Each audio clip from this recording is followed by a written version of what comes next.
مولایا صلی وسلم دائما ابدا علی حبیبک۔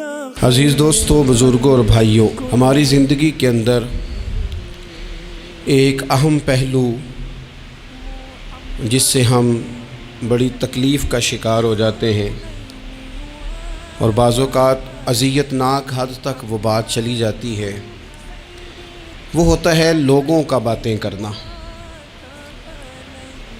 لوگ ایک دوسرے کے بارے میں تبصرہ کرتے ہیں، گفتگو کرتے ہیں، اگرچہ اسلام نے اسے بڑا ناپسند کیا اور غیبت کو زنا سے زیادہ بدتر قرار دیا، لیکن معاذ اللہ ثم معاذ اللہ لوگ پھر بھی اس اخلاقی کمزوری کا شکار ہو جاتے ہیں اور لوگوں کے بارے میں گفتگو کرتے ہیں۔ پھر لوگوں کی وہ باتیں جب ہم تک پہنچتی ہیں، جس کے بارے میں بات کی جا رہی ہوتی ہے، جب اس تک پہنچتی ہے تو وہ شخص بڑی اذیت کا شکار ہو جاتا ہے، وہ ذہنی تکلیف میں بھی آتا ہے، کرب میں بھی مبتلا ہوتا ہے، اور بعض اوقات خدا معاف فرمائے تو بعض لوگوں میں مایوسی بھی پھیل جاتی ہے۔ آپ قرآن مجید فرقان حمید کو دیکھیں تو اللہ تعالیٰ نے قرآن مجید میں فرمایا کہ وَإِذَا قِيلَ لَهُمْ آمِنُوا كَمَا آمَنَ النَّاسُ، جب منافقین سے کہا جائے کہ اس طرح ایمان لاؤ جس طرح کے باقی لوگ ایمان لائے ہیں، یعنی صحابہ کرام، قالوا تو وہ کہتے ہیں انؤمن کما آمن السفہاء، ہم اس طرح ایمان لے آئیں جس طرح معاذ اللہ یہ بیوقوف ایمان لائے، ان کی طرح ایمان لے آئیں۔ الا انہم هم السفہاء، اللہ فرماتے ہیں خبردار ہو جاؤ یہی بیوقوف ہیں، ولکن لا یعلمون، لیکن یہ جانتے نہیں، انہیں اس بات کی خبر ان لوگوں کو جو کائنات کے بہترین لوگ ہیں زمین پر، انبیاء کے بعد صحابہ، ان کو لوگوں نے بیوقوف کہہ دیا، باتیں کر دی۔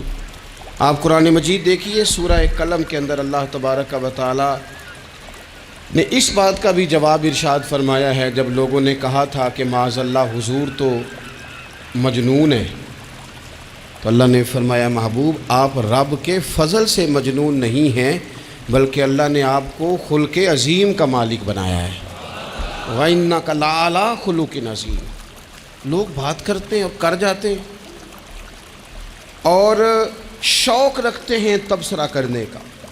تو میں نے بہت سارے لوگ ایسے زندگی میں دیکھے ہیں جو لوگوں کی باتوں کی وجہ سے اذیت میں آ گئے، تکلیف کا شکار ہو گئے، اور میں اور آپ تو کسی کھاتے میں نہیں۔ حضرت ابوبکر صدیق رضی اللہ تعالیٰ عنہ جیسے لوگ، افضل البشر بعد الانبیاء بالتحقیق حضرت صدیق اکبر، آپ قرآن مجید 30ویں پارے کی تلاوت میں یہ بات دیکھیں گے کہ جب حضرت ابوبکر صدیق نے غریب غلاموں کو خرید کر آزاد کرنا شروع کیا، حضرت بلال حبشی کو، حضرت عامر بن فہیرہ کو اور کچھ غلاموں کو خرید کر آزاد کیا، تو لوگ کہنے لگے کہ یہ بلال نے کبھی کوئی احسان کیا ہوگا ابو بکر پر، تبھی تو خرید کے آزاد کیا ہے، ورنہ کیا ضرورت تھی اتنے پیسے لگانے کی، کوئی تو بات ہوگی۔ اللہ تعالیٰ نے اس کا بھی قرآن مجید میں اعلان فرمایا ابو بکر نے جو کیا ہے رب کی رضا کے لیے کیا ہے۔ تو گفتگو کرنا، بات کرنا، لوگوں کا اتنا یہ خطرناک مزاج ہے، ایک جملہ کہہ کے لوگ سائڈ پہ ہو جاتے ہیں، بندہ بیچارہ ساری رات تڑپتا رہتا ہے، ایک فکرے کا تبصرہ کر کے لوگ کونے میں چھپ جاتے ہیں، اور کسی آدمی کے لیے وہ اسے سولی پہ لٹکا جاتے ہیں، اپنی زبان کے تیروں سے لوگ پریشان کرتے ہیں۔ پہلے تو اللہ سے یہ معافی مانگیں کہ رب اس جرم سے ہمیں محفوظ فرمائے۔ اور اب تو لوگوں کی زبانیں اتنی لمبی ہو گئیں کہ وہ صحابہ تک چلی گئی ہیں، اہل بیت نبوت تک چلی گئی ہیں۔ تبصروں کے شوق میں لوگوں نے یہ دیکھا ہی نہیں کہ میری حیثیت کیا ہے اور میں بات کس کی کر رہا ہوں، میری اوقات کیا ہے اور میں تبصرہ کس پہ کر رہا ہوں۔ بے باک ہونا اور بات ہے اور بدتمیز ہونا، ان دونوں میں فرق ہوتا ہے۔ تو میرے عزیز، ایک تو اس سے پرہیز کریں، اور پھر دوسرا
یہ تو کریں گے. اب ہوتا کیا ہے, ہم اس کا نفسیاتی اثر لیتے ہیں, ہم اس کا اثر لیتے ہیں. میں اکثر کہتا ہوں سارے لوگ ہی کانوں کے کچے ہوتے ہیں, کچھ تھوڑے زیادہ ہوتے ہیں, کچھ تھوڑے کم ہوتے ہیں. اور بعض لوگ کہتے ہیں اتنے لوگ فلانے بندے کی بات مانتے ہیں.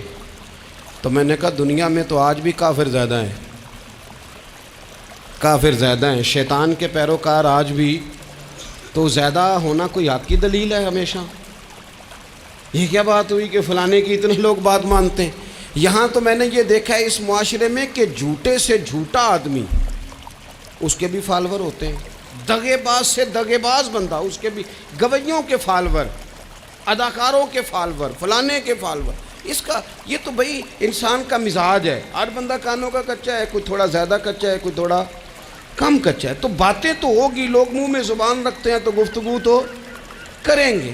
اب یہ اثر لینے والے پہ ہے کہ وہ اس کا اثر کس طرح کا لیتا ہے. ہمارے ہاں بڑے بڑے سمجھدار لوگ نفسیاتی ہو جاتے ہیں, بڑی بڑی سمجھدار خواتین نفسیاتی ہو جاتی ہیں. میری ساس باتیں کرتی ہے, میری نند باتیں کرتی ہے, مجھے فلانا باتیں کرتا ہے, مجھے فلانا. بھائی باتیں, جس کے منہ میں زبان ہے اس نے بات تو کرنی ہے. اب آپ نے کیوں یہ دعویٰ کر لیا ہے کہ آپ اتنے اونچے چلے جائیں کہ آپ کو بات ہی کوئی نہ کرے؟ کیا حرج ہے اس میں؟ اگر کوئی آپ کو بات کر دے تو کیا ہیں ہم؟ کسی نے کر لی تو پھر کیا ہوا؟ اس کا اتنا اثر قبول کرنا کہ ساری رات سونا ہی نہ, پریشان ہو جانا.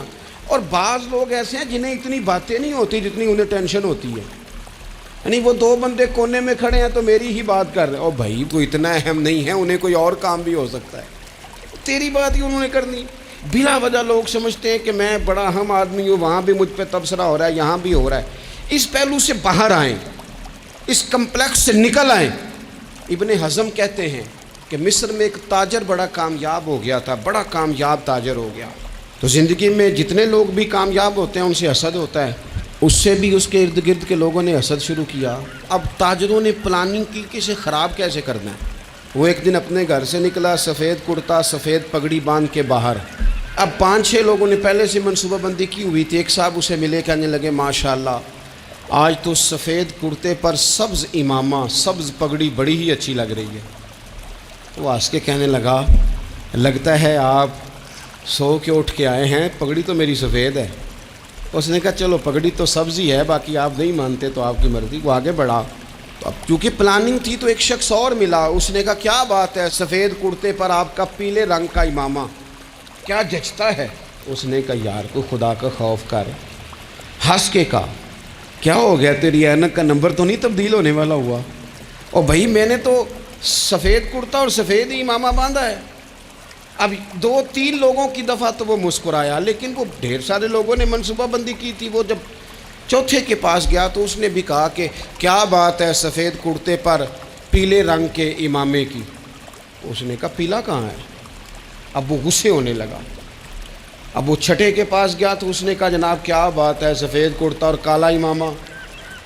اب وہ غصے میں اتنا باولا ہوا کہ پہلے ہنسا پھر رویا, پھر اسے سمجھ نہ آئی کہ دکان کا تالا کس چابی سے میں نے کھولنا ہے. بس وہ شام ہوئی تو اس بیچارے کو بچوں نے روڑے مارنے شروع کر دیے. وہ اتنی تکلیف میں آ گیا کہ لوگ اسے پاگل کہنے لگے. کیوں؟ اس لیے کہ لوگ منصوبہ بندی, افواہ تھی نا کہ میری طبیعت خراب ہے, تو لوگوں نے حال پوچھ پوچھ کر بیمار کر دیا. لوگوں کی باتیں, لوگوں کے تبصرے, لوگوں کے کومنٹس. بولے امام شافعی, امام شافعی فرمانے لگے لوگوں کی باتیں پتھروں کی طرح ہوتی ہیں, یہ روڑوں کی طرح ہوتی ہیں.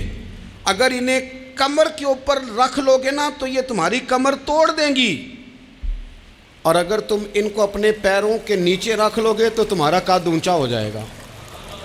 بس دنیا میں وہ لوگ پریشان ہوتے ہیں جو لوگوں کی باتوں کو کندھوں پر سوار کر لیتے, جو پیروں کے نیچے رکھے, جو پاؤں کے نیچے رکھے ان کا قد. وہ پرانے زمانے میں نا عارف رومی رحمۃ اللہ علیہ فرماتے ہیں کہ ایک بیل گائے گر گئی تھی کنویں کے اندر. تو اب وہ لوگ اس کو نکال تو نہیں سکتے تھے, تو انہوں نے اس طرح کیا کہ مٹی ڈالنی شروع کر دی کہ اب بدبو آئے گی, پریشانی ہوگی, تو اس کو بند کر دیتے ہیں اندر ہی کنویں کو, کنواں نئی جگہ پہ کھود لیتے ہیں. انہوں نے جب اس کے اندر مٹی ڈالی نا تو وہ گائیں جو تھی وہ مٹی جھاڑ کے تو مٹی کے اوپر آ گئی. انہوں نے پھر مٹی ڈالی تو وہ تھوڑی اور اوپر آ گئی. اور مٹی ڈالی تو اور وہ مٹی ڈالتے گئے اور گائیں وہاں سے کنویں سے باہر آ گئی. لوگوں نے دفن کرنا چاہا, وہ باہر نکل آئی. اور میرے بھائی, لوگ بھی اپنی باتوں میں دفن کرنا چاہتے ہیں, لیکن یاد رکھنا جو چمکنے والے تھے وہ چمکتے ہی رہے. جن کو اللہ نے عزت دی تھی ان کی گھٹائی کوئی نہیں سکا. اتنی لمبی زبانیں کھول کے لوگوں نے صحابہ کے بارے میں باتیں کی. باتیں ہو رہی ہیں. لوگ جن کو دبانا چاہتے تھے, آج نہیں صوفیاء کی مخالفت شروع ہوئی, ان کے زمانے میں بھی ہوئی. ان کے دور میں ان کے خلاف کتابیں لکھی گئیں.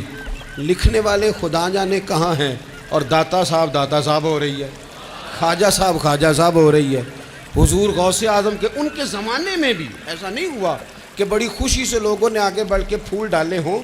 ان کے دور میں باقاعدہ جتھے تیار ہوئے, جتھے, اور پورا کام کیا گیا. اور ویسے بھی اگر کوئی شخص آپ کا مخالف ہی نہیں ہے تو پھر آپ کو چمکنے کا مزہ کیسے آئے گا؟ کوئی تو مخالف ہو نا, کوئی تو ہو نا جو کوئی بات کرے. دیکھیں نا, اگر اندھیرا نہ ہو, رات نہ ہو, تو بلب کی کوئی اہمیت رہ جائے گی؟ یہ چمکتا ہی تب ہے جب اندھیرا زیادہ ہوتا ہے. ہم کہتے ہیں اندھیرا ہو گیا, اور بھائی تجھے چمکنے کا موقع دیا ہے اندھیرے نے, تجھے اس نے عروج دیا. تندی باد مخالف سے نہ گھبرا اے عقاب, یہ تو چلتی ہے تجھے اونچا اڑانے کے لیے. تو باتوں سے پریشان نہ ہو. میں نے کہا کہ اگر آپ باتوں کا پہاڑ بنا کے اوپر سوار ہو جائیں گے نا تو قد اونچا کریں گی باتیں. جو بندہ ڈسکس ہونے لگ جاتا ہے وہی تو مشہور ہوتا ہے, اسی کی تو بات ہوتی ہے. دیکھیں کیا ہوتا تھا بھلا مکے میں. کوئی بندہ باہر سے آتا تو ابو جال اسے کھڑا کر کے کہتا حضور کے پاس نہ جانا. تو کہتا پتہ تو کروں بھلا نبی پاک کے پاس کیا ہے, پتہ تو کروں بھلا حضور کے پاس کیا ہے. تو جن سے تعارف نہیں ہونا تھا وہ بھی تعارف کرا رہے تھے رسول پاک کا.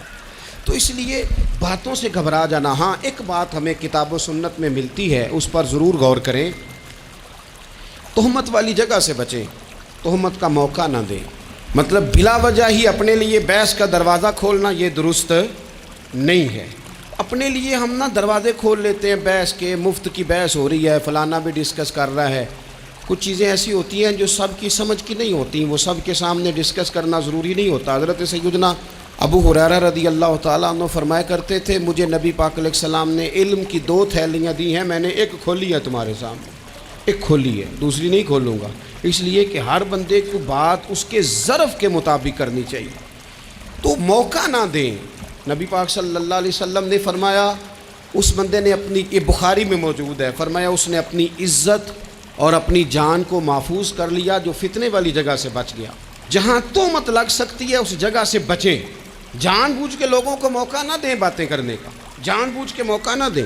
جامع ترمذی کے اندر حدیث موجود ہے, حضرت سیدنا عمر فاروق رضی اللہ تعالیٰ عنہ نے ایک موقع پر اجازت مانگی تھی نبی پاک صلی اللہ علیہ وسلم سے.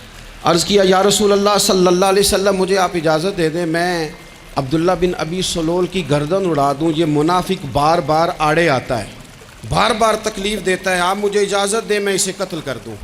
اب وہ چونکہ کلمہ پڑھتا تھا, ساتھ تو رہتا ہی تھا نا, بہت سارے لوگ اسے مسلمان جانتے تھے.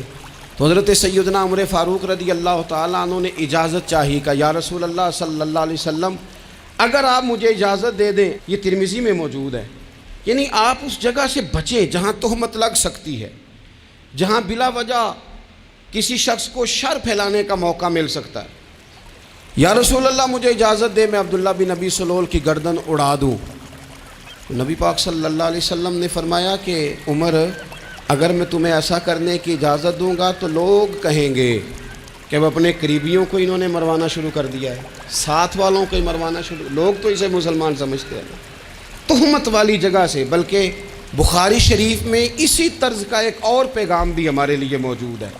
یہ جو حرم شریف آج ہمارے سامنے ہے نا, بیت اللہ شریف, اس میں ایک پیچھے مقام ہے جس کو حتیم کہا جاتا ہے. یہ خانہ کعبہ کا حصہ ہے. حضور صلی اللہ علیہ وسلم کے اعلان نبوت سے پہلے جب قریش مکہ نے اسے تعمیر کیا نا دوبارہ سے, تو انہوں نے چندے کا کوئی اس طرح کا مزاج بنایا تھا کہ اس بندے سے پیسے لینے ہیں جس کے بالکل ہی جائز ہو. اس ترتیب سے انہوں نے خانہ کعبہ کی تعمیر کی کہ پھر وہ ساری تعمیر نہ کر سکے, حتیم باہر رہ گیا. تو نبی پاک صلی اللہ علیہ وسلم نے ایک دن فرمایا, بخاری میں موجود ہے, حضور فرمانے لگے, عائشہ, اگر تمہاری قوم جاہلیت کے قریب نہ ہوتی کیونکہ ابھی قریب قریب جاہلیت چھوٹی ہے نا، ابھی لوگوں نے کلمہ پڑھنا شروع کیا ہے۔ فرمایا اگر یہ جاہلیت کے قریب نہ ہوتے تو میں کعبے کو انہی بنیادوں پر دوبارہ بنا دیتا جن بنیادوں پر حضرت ابراہیم علیہ السلام نے بنایا تھا، لیکن چونکہ یہ جاہلیت کے قریب ہیں، ان کی سمجھ میں چیز نہیں آئے گی، یہ شک میں پڑ جائیں گے، پریشان ہو جائیں گے، لہذا میں یہ کام نہیں کرتا۔ بہت ساری چیزیں ایسی ہیں کہ جن کی وجہ سے بعض سادہ لوگ ابہام کا شکار ہوتے ہیں، ابہام کا۔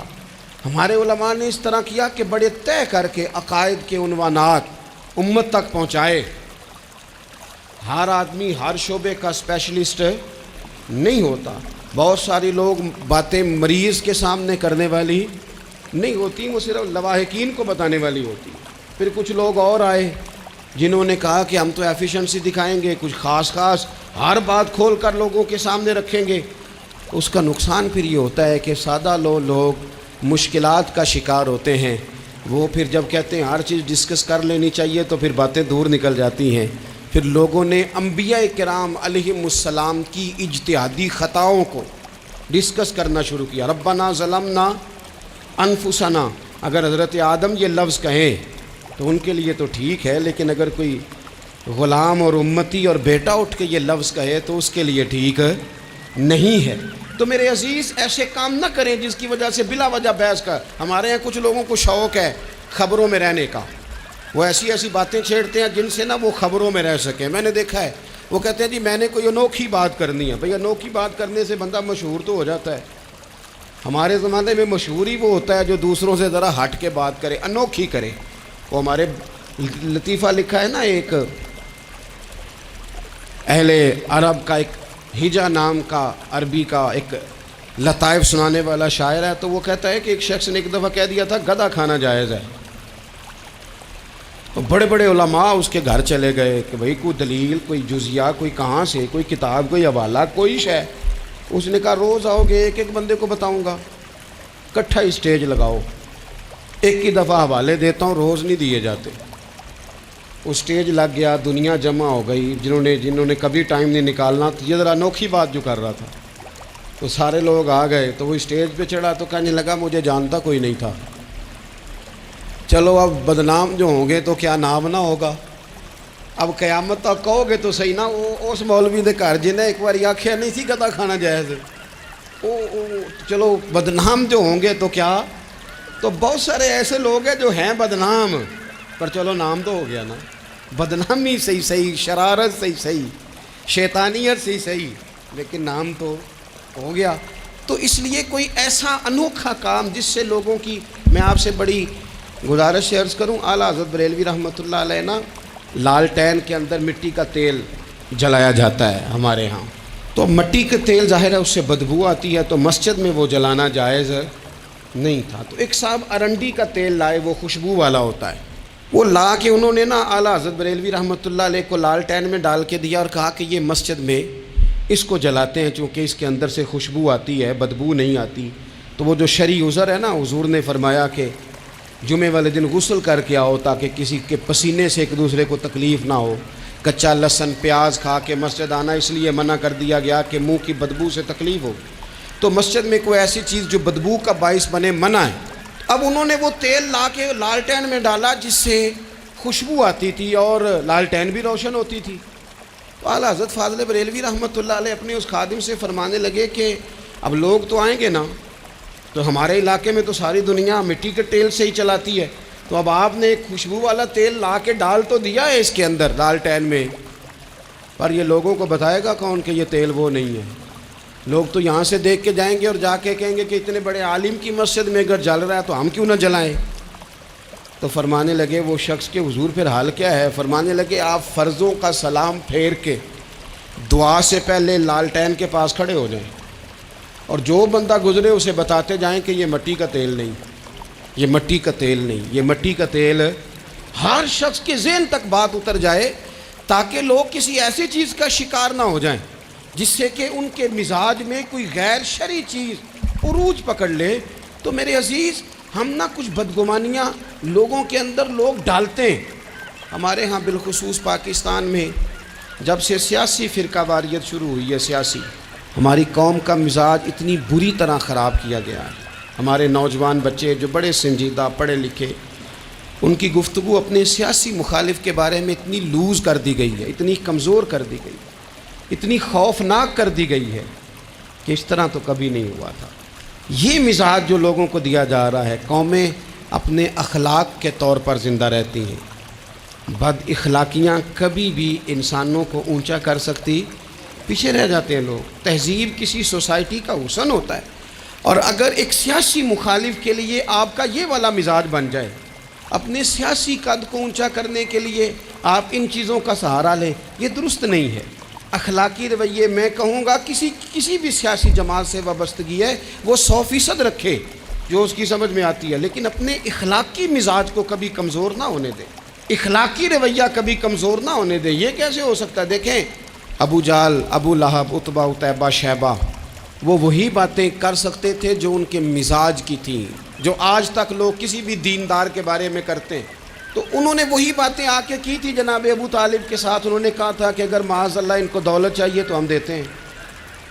بڑے سے بڑے مخلص آدمی پر آج لوگ دعویٰ نہیں کرتے کہ دولت کے لیے لگا ہوا ہے. انہوں نے کہا دولت چاہیے تو دیتے ہیں، اگر کسی خاتون سے نکاح کرنا چاہتے ہیں تو کرا دیتے ہیں، سرداری چاہیے تو دے دیتے ہیں. اب یہ سوچ ہی اتنی ہے، اس سے آگے جاتی نہیں. وہ معاذ اللہ حضور کے بارے میں اور بھی باتیں کرتے، یہ شاعر ہیں، یہ جادوگر ہیں، یہ فلاں ہیں. لیکن میرے نبی پاک علیہ الصلوۃ والسلام نے کبھی بھی ان کی ذاتی زندگی کو ڈسکس نہیں کیا، کبھی نہیں کیا. ابو جہل شراب پیتا تھا، لیکن حضور نے کبھی سوسائٹی میں یہ بات لوگوں کے سامنے بیان نہیں کی. وہ لوگوں کے پیسے دبا لیتا تھا. کئی جگہوں پہ حضور نے پیسے نکلوا کے دیے، لیکن جگہ جگہ گلی گلی کھڑے ہو کے حضور نے یہ نہیں فرمایا کہ یہ اس طرح کا ہے.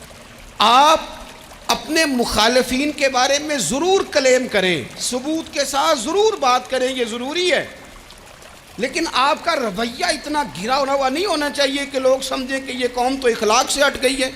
آپ اختلاف کریں، لیکن اختلاف کے بھی آداب ہوتے ہیں. اس ادب کے دائرے کے اندر رہ کے صحابہ کے بیچ بھی رائے کا اختلاف ہو جاتا ہے، ہو جایا کرتا ہے. حضور اس اختلاف کو قبول کرتے، بھئی ہو جاتا ہے رائے کا اختلاف اپنوں میں، لیکن اس کے اندر انسان توہین پہ اتر آئے، اس کا لہجہ اس طرح کا ہو جائے جس طرح کی بازاری گفتگو کی جاتی ہے، تو محسوس ہوتا ہے کہ یہ تربیت کا فقدان ہے. یہ لہجے باوقار لوگوں کے نہیں ہوا کرتے. لہجے کو کبھی برا نہ ہونے دیں، انداز کو. لوگ آپ کو چھیڑیں گے، اپنی جگہ پہ کھینچ کے لانے کی کوشش کریں گے، بڑا کچھ لوگ کریں گے، لیکن آپ اپنی جگہ سے آپ تبدیل نہیں ہوں گے. آپ کہیں گے یار میرا ایک معیار ہے، میری ایک حیثیت ہے، میں اپنی حیثیت چھوڑ سکتا؟ میں اپنی حیثیت نہیں چھوڑ سکتا. ہر بندے کو آپ ڈسکس کریں گے. تو تہمت والی جگہ سے ضرور بچیں، بدگمانی سے ضرور بچیں، لیکن ہر شخص کو اس کے معیار کے مطابق اتر کا جواب دینا یہ باوقار لوگوں کا سٹیٹس نہیں ہوتا. وہ کہتے ہیں جا بات کر، جا کے تو کون ہوتا ہے تیری بات کرے، اب ہم ہر شخص کے منہ لگیں، یہ کیسے ہو سکتا ہے؟ نبی پاک صلی اللہ علیہ وسلم گزر رہے تھے، صحیح بخاری میں موجود ہے. آپ کی اہلیہ حضرت صفیہ رضی اللہ تعالیٰ عنہ آپ کے ساتھ تھیں. رات کا وقت تھا، حضور گزر رہے تھے، تو صحابہ کچھ کھڑے تھے، تو حضور نے ایک کو بلا کے کہا کہ یہ میری بیوی ہیں، صفیہ ہیں. عرض کرنے لگے حضور مجھے میری ماں روئے، میں کوئی آپ کے بارے میں بدگمانی کرتا؟ تو حضور نے جواب میں کیا کہا؟ محبوب فرمانے لگے جس طرح رگوں میں خون گردش کرتا ہے نا، شیطان بھی اسی طرح ہی گردش کرتا ہے. گویا حضور بتا رہے ہیں کسی وقت بھی بدگمانی پیدا کر دیتا ہے. میں تمہیں بتا رہا ہوں کہ اپنی اہلیہ کے ساتھ جا رہا ہوں، میری بیوی ہے. کوشش کریں کہ آپ اس جگہ سے بچیں جہاں باتیں ہو رہی ہوں. اور اس پہلو پہ تیسری گزارش اس عنوان پر یہ ہے کہ اگر کسی کے بارے میں باتیں ہو رہی ہوں تو فٹافٹ اس کا حصہ بننے کی کوشش نہ کریں، بلکہ آپ کے پاس جب تک کوئی شرعی ثبوت نہیں ہے تب تک آپ اس بات کا حصہ نہ بنیں. ہمارے ہاں بات ہو رہی ہوتی ہے تو دو چار بندے دوڑ کے نا اپنا بھی حصہ ڈالتے، بلکہ میں بڑی ذمہ داری سے یہ بات عرض کروں گا، بات لمبی ہوتی تب ہے جب کوئی بندہ درمیان میں کہہ دیتا ہے نا نہیں تجھے تو تھوڑا پتہ ہے، تھوڑا میں بھی کرتا ہوں. وہ کئی دفعہ وعدہ معاف گواہ بن جاتا ہے، جا کے دوسروں کو خبر کرتا ہے اس نے یہ کہا ہے. حالانکہ بندہ اس سے پوچھے کہ اگر انہوں نے کہا تھا تو اتنا سجن تھا تو وہاں جواب دے کے کیوں نہیں آیا؟ تجھے چاہیے تھا وہیں جواب دیتا، وہیں جا کے جواب دے دیتا. ایک بزرگ کی خدمت میں ایک دفعہ حاضر تھا، ایک بڑے عالم تھے، تو ان کے پاس آ کے ایک شخص نے کہا کہ فلاں آدمی آپ کے بارے میں یہ بات کر رہا تھا، تو وہ ہنس پڑے، فرمانے لگے پھر آپ کہاں تھے؟ کہنے لگے میں وہیں تھا۔ فرمانے لگے میرا اور آپ کا رشتہ کس طرح کا ہے؟ کہنے لگا جی میں تو شاگرد ہوں، ارادت مند ہوں۔ تو فرمانے لگے پھر آپ میرے پاس سوال لے کے آ گئے ہیں، آپ نے وہاں جواب کوئی نہیں دیا۔ فرمانے لگے اب تو میرے سامنے بیٹھ، پہلے اس سوال کا جواب میں تجھے دوں، پہلے تجھے قائل کروں۔ اگر تو قائل ہوتا نا تو پھر تو یہ بات لے کے میرے پاس نہ آتا، پھر تو وہاں تو کلیئر کر آتا۔ تیرے اندر کجی ہے، تو بات کا حصہ بنا ہے، اور میرے نزدیک اس سے بڑا تو مجرم ہے کہ تو نے بات کو سنا ہے۔ وہ تو کوئی ہے، اور تو اپنا تھا، تو نے اپنا ہو کے یہ باتیں سنی، تو نے ہاں کی، تو وہاں بیٹھا رہا، تو اپنا تھا۔ اور حضور نے فرمایا محبت تو بندے کو اندھا بہرا اور گونگا کر دیتی ہے، جو کسے دا عاشق ہوئے ہوتے گل اسے دی کردا ہے، 100 مکر بہانے کر کے او دے ہی مرنے مردا ہے۔ تو نے سن کیسے لی؟ تیرے کانوں نے گوارا کیا؟ پہلے تو مطمئن ہو نا، تو اگر مطمئن ہوتا تو بات آگے وہیں جواب دے کے آتا۔ جب تو ہی غیر مطمئن ہے تو میں کسی اور کو کیا جواب دوں؟ تو مدد کریں اپنے بھائی کی اس معاملے میں کہ اگر آپ کلیئر ہیں تو پھر آپ اسے وہیں کلیئر کریں، کہیں یار میری بات سن، یہاں تک تو بات ٹھیک ہے، اس بات کا میں گواہ ہوں، یہ ہو سکتی نہیں۔ اور نبی پاک کا یہ طریقہ ہے، مسند امام احمد بن حنبل میں حدیث موجود ہے، حضرت عبداللہ ابن مسعود رضی اللہ تعالیٰ عنہ، کمال آدمی حضرت عبداللہ ابن مسعود، حضور نے فرمایا عبداللہ ابن مسعود سے قرآن سیکھا کرو، یہ اسی طرح پڑھتے ہیں جس طرح میرے اوپر نازل ہوا تھا۔ حضرت عبداللہ ابن مسعود کو نبی پاک علیہ السلام نے فرمایا درخت پہ چڑھ کے ذرا میرے لیے مسواک تو اتار دو۔ حضرت عبداللہ ابن مسعود کی پنڈلیاں پتلی پتلی تھی، ٹانگیں پتلی تھی، وہ درخت پہ چڑھے، ہوا چلی تو کپڑا تھوڑا ہٹ گیا، تو بعض لوگ ان کی پتلی پنڈلیوں کا مذاق اڑانے لگے، معاذ اللہ، دیکھو کیسی باریک باریک پنڈلیاں ہیں، کیا انداز ہے۔ اب حضور بیٹھے ہیں نا، تو انہوں نے جو بات کی تھی وہ بات بھی درست تھی، پنڈلیاں واقعی پتلی تھیں، اور کوئی بھی اس انداز میں دیکھتا تو شاید مسکراتا۔ جب انہوں نے کہا نا دیکھو پتلی پنڈلیاں، تو حضور نے ہمارے لیے طریقہ کیا چھوڑا، ہمارے لیے سیرت کیا چھوڑی۔ حضور سید عالم فوراً ارشاد فرمانے لگے، نبی پاک فرمانے لگے چپ کرو، تم میرے عبداللہ کی پنڈلیوں کو پتلا پتلا کہہ رہے ہو نا، قیامت کے دن جب میزان لگے گا اور ان پنڈلیوں کا تمہیں وزن پتہ چلے گا، پھر پتہ چلے گا میرے عبداللہ کی شان کیا ہے۔ یہ بڑی وزنی پنڈلیاں ہوں گی، جب ان کا میزان پر وزن تو لگے تو آپ دفاع کریں۔ نبی پاک صلی اللہ علیہ وسلم نے فرمایا اگر کسی جگہ تیرے بھائی کی عزت پر حملہ ہو رہا تھا اور تو بچانے پر قادر تھا، اور تو نے اس کی عزت سے اس شر کو روک دیا، کہا نہیں یار ایسی بات نہیں ہے، تم غلط کہہ رہے۔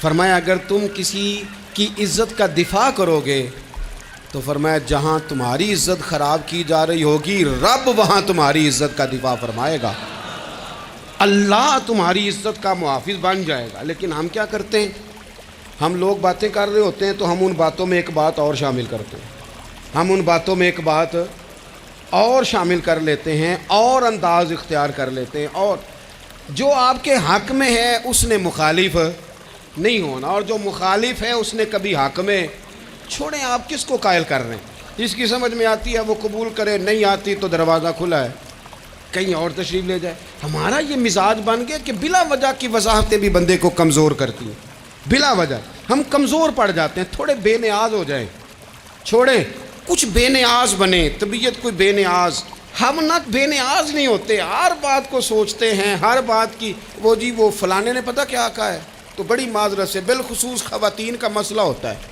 وہ کہتے ہیں پوری دسو، نہیں دسو نے آخیا کی، بھئی آپ نے کیا کرنا ہے، اس کے لیے پھانسی کا حکم لگانا ہے، آپ نے چھوڑ دیں، بات ہو گئی، ختم ہو گئی۔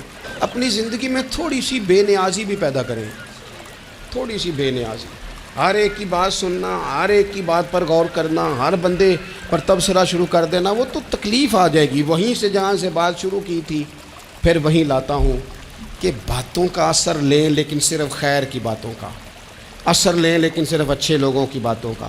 ہر ایک کی بات کا اثر لوگے، لوگ دو قدم نہیں چلنے دیں گے۔ اور دوسرا میں آپ کو بڑی ذمہ داری سے عرض کرتا ہوں، ہم ویژن والے لوگ ہیں، ہماری 1400 سال کی تاریخ ہے، ہم ویژن والے لوگ ہیں۔ یہ نہیں ہے کہ ادھر ایک بندہ آیا تو تھوڑی سی ہم اس کے پیچھے چلے جائیں گے، پھر کل ایک اور آئے گا تو تھوڑا سا اس کے پیچھے چلے جائیں گے۔ یہ تو وہ لوگ ہوتے ہیں جن کے پیچھے بنیاد نہیں ہوتی۔ اور جن کی پوری بنیادیں ہونا، وقت زیادہ ہو گیا ورنہ میں آپ کو اپنی سند پڑھ کے بتاتا کہ ہماری سند امام بخاری تک کیسے جاتی ہے اور امام بخاری کی رسول پاک تک کیسے جاتی ہے۔ یہ تو ایک تسلسل ہے۔ تو اس لیے بڑی جلدی آزمائش کا شکار نہ ہوا کریں۔ باتیں کس لیے؟ جو بندہ ویل ہے اس نے بھی 4 باتیں، تو ہر بات کا اثر نہ لیں۔ بالخصوص جوانوں سے کہتا ہوں، ٹارگٹ اچیو کرنے کے لیے سب سے پہلے تو مقاصد کا تعین کرے جانا کے دور، پھر اس پہ لگ پڑے۔ باتیں ہوتی رہیں گی لیکن باتوں کو پشت پہ سوار نہیں کرنا، باتوں کو پاؤں کے نیچے رکھنا ہے، قد اونچا ہو جائے گا۔ انداز دیکھیے، ارشاد فرمایا والعصر، رب فرماتا ہے مجھے زمانے کی قسم ہے۔ اللہ کو بھی قسم اٹھانے کی ضرورت، مالک کریم کو بھی کیا حاجت ہے کہ وہ قسم اٹھائے، لیکن تاکید کر کے بات ذہن میں اتارنے کے لیے۔ انسان کا مزاج ہوتا ہے نا، جس بات پہ قسم اٹھائی جائے اس کو انسان سمجھتا ہے زیادہ پکی ہے، تو طبع انسانی کے مطابق بات کی۔ فرمایا والعصر، زمانے کی قسم ہو۔ انسان کو پیدا کرنے والا رب قسم اٹھا کے انسان کی ایک بات کرتا ہے، والعصر، مجھے قسم ہو زمانے کی، ان الانسان لفی خسر، انسان کو پیدا کرنے والا رب فرماتا ہے بے شک انسان خسارے میں، گھاٹے میں، نقصان میں۔ لوگ اس کو کہہ رہے ہیں بڑا سیٹ ہے، لوگ کہہ رہے ہیں بڑا کامیاب، یہ بھی کہہ رہا ہے اللہ کا بڑا شکر ہے، لیکن پیدا کرنے والا رب، انسان کو بنانے والا، اس کو جاننے والا رب فرماتا ہے مجھے زمانے کی قسم ہو یہ نقصان میں ہے۔ اور خسارہ، اس خسارے کو نہیں کہتے ہیں کہ لوگ کہتے ہیں میں نے کاروبار کیا تھا تو نفع نہیں ہوا، نقصان ہوا۔ خسارہ اس خسارے کو کہتے ہیں جو اصل مال بھی ضائع ہو جائے، راس المال بھی ضائع ہو جائے تو کہتے ہیں خسارہ ہوا، یعنی اس کے پاس جو تھا اس میں بھی یہ خسارے میں، کہ یا اللہ سارے خسارے میں ہے؟ فرمایا نہیں، الا الذین آمنوا، جن میں 4 صفتیں پائی جائیں وہ نہیں خسارے میں۔ ان میں پہلی صفت یہ ہے کہ الا الذین آمنوا، بے شک وہ لوگ جو ایمان لائے، مگر وہ لوگ جو ایمان لے آئے، جن کا ایمان مضبوط ہو، جن کا عقیدہ ہو کہ اللہ ہمارا رب ہے، وہی پیدا کرنے والا ہے، وہی رزق دینے والا ہے، اسی کی تقدیر کا غلبہ ہے، رب کریم ذرے ذرے کو جانتا ہے، اللہ تعالیٰ نے جس حال میں رکھا ہے یہی حال میرے لیے بہتر ہے۔ انسان محنت پوری کرے، نتیجہ اپنے رب پہ چھوڑ دے، اسباب سارے جمع کرے، بھروسہ اپنے اللہ تعالیٰ پہ کرے، عقائد کے لحاظ سے پختہ ہو، اور پھر اس کا عقیدہ ہو کہ بعد از خدا بزرگ تو ہی قصہ مختصر، کائنات میں سب سے عرفہ والا، عظمتوں والے، شانوں والے، بلندیوں والے، رفتوں والے، کائنات کے امام، نبیوں کے امام، رسولوں کے امام، فرشتوں کے امام، محبوب مطلق اگر کوئی ہے تو جناب محمد رسول اللہ ہے صلی اللہ تعالی علیہ وسلم۔ سب سے اولا ہو اعلیٰ ہمارا نبی، سب سے بالا ہو اعلیٰ ہمارا نبی، اپنے مولا کا پیارا ہمارا نبی، اور دونوں عالم کا دھولا ہمارا نبی۔ نظریاتی پختگی حاصل ہو، عقائد پختہ ہو، ایمان میں عقائد پوری طرح داخل ہے، عقائد اہل سنت کا پابند ہو بندہ۔ پھر ایک اور بنیادی عقیدہ ہے، اسی ضمن میں سارے عقائد آ جاتے ہیں، فرشتوں پر بھی ایمان ہو، اللہ کے تمام انبیاء پر ایمان ہو، اچھی بری تقدیر پر ایمان ہو، لیکن ایک بنیادی عقیدہ جس کو عقیدہ آخرت کہا جاتا ہے، اس پر انسان کا ایمان ہونا بڑا ہی ضروری ہے۔ اگر آخرت پر ایمان کمزور ہو جائے تو دنیا میں جتنے بھی عمل ہم کرتے ہیں یہ سارے کمزور ہو جائیں۔ یہ جو لوگ ڈپریشن میں، ٹینشن میں، انزائٹی میں چلے جاتے ہیں اور ایک بات بار بار کرتے ہیں کہ میرے ہی ساتھ ایسا کیوں ہوتا ہے، آخر بڑی ہی کوشش کے بعد میں ہی ناکام کیوں رہ گیا، تو انہیں بتایا جائے گا کہ کامیابی پتہ کیا ہے؟ لا یستوی اصحاب النار و اصحاب الجنہ، اصحاب الجنت هم الفائزون، جنتی اور جہنمی برابر نہیں ہے، کامیاب وہ ہیں جنہیں اللہ تعالیٰ نے اصحاب جنت بنایا ہے۔ جو جنتی ہیں وہ کامیاب ہیں، جس کو اپنی آخرت کے تعلق سے اللہ تعالیٰ نے فکر سلیم دی ہے، راہ ہدایت دی ہے، اعمال حسنہ پر استقامت دی، اور وہ سمجھتا ہے کہ میں محنت اپنی آخرت کو ٹھیک کرنے کے لیے کر رہا ہوں، جد و جہد میری اپنی قبر کے لیے، حشر کے لیے، آخرت کے لیے۔ آخرت پر جس بندے کی توجہ ہے وہ بندہ کامیاب ہے۔ اس لیے دنیا میں اگر دنیاوی طور پر کوئی ناکامی آ بھی جائے تو کوئی اتنی بڑی ناکامی نہیں ہے، اس لیے کہ اصل کامیابی آخرت کی کامیابی۔ تو عقائد مضبوط ہو اور پھر عقائد اہل سنت کی پابندی اس کے پاس موجود ہو، نہ رفس کی طرف اس کا رجحان ہو، نہ خارجیت کی طرف اس کا رجحان ہو، اس کے نظریات ستھرے ہوں، اجلے ہوں، خوبصورت ہوں، وہ رسول پاک کی ذات گرامی کی پوری غلامی کرنے والا وہ شخص، تو اس کے نظریات اعلیٰ ہوں۔ تو فرمایا کہ انسان خسارے میں ہے الا الذین آمنوا، مگر وہ لوگ جو ایمان لائے، وعملوا الصالحات، اور جنہوں نے نیک اعمال کیا۔ اور یہاں بات ختم نہیں ہوئی، دو صفتیں اور بھی پیدا کریں۔ یہ دو باتیں ان کی اپنی ذات تک تھیں، آمنوا وعملوا الصالحات، یہ دو باتیں ان کے اپنے لیے تھیں۔ اب وہ سوسائٹی کو کیا دیں؟ دو کام معاشرے کے لیے بھی کریں، وتواصوا بالحق، حق بات کی نصیحت کریں وہ معاشرے میں، خیر کی بات کی نصیحت کریں، وائرل باتیں نہ کریں کہ آج کل یہ موضوع چل رہا ہے تو ذرا میں اس پر بولوں گا تو کچھ ویوز میرے بھی بڑھ جائیں گے، وائرل باتیں نہیں کریں۔ وتواصوا بالحق، وہ حق بات کی نصیحت کریں، کلمہ حق کہیں اور حکمت کے ساتھ کہیں، ادعو الی سبیل ربک بالحکمہ، دانائی کے ساتھ کہیں، لوگوں کو سمجھانے کی نیت سے کہیں، کلمہ حق ان کی زبان پر آئے۔ اور میرے نبی پاک علیہ السلام نے فرمایا سب سے افضل جہاد ظالم بادشاہ کے سامنے کلمہ حق کہنا ہے۔ آپ حق کے ساتھ کھڑے ہوں، پھر آپ لوگوں کو امر بالمعروف کریں، پھر نہی عن المنکر کہیں، اور وہ بھی بندہ دیکھ کے نہیں۔